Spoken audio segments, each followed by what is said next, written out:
Inilah rekaman amatir detik-detik tentara Rusia meledakkan granat tangan di tubuhnya sendiri.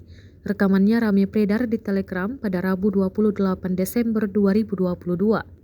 Sebelum memutuskan melakukan bom bunuh diri tersebut, pasukan Rusia, sempat dihantam granat Ukraina yang dilempar dari sebuah drone.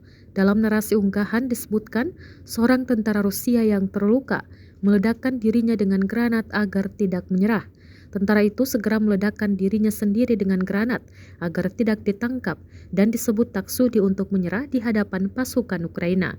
Jelas keterangan unggahan. Sayangnya tidak dijelaskan di mana tragedi tersebut terjadi. Kini rekamannya telah menuai berbagai komentar dari warganet.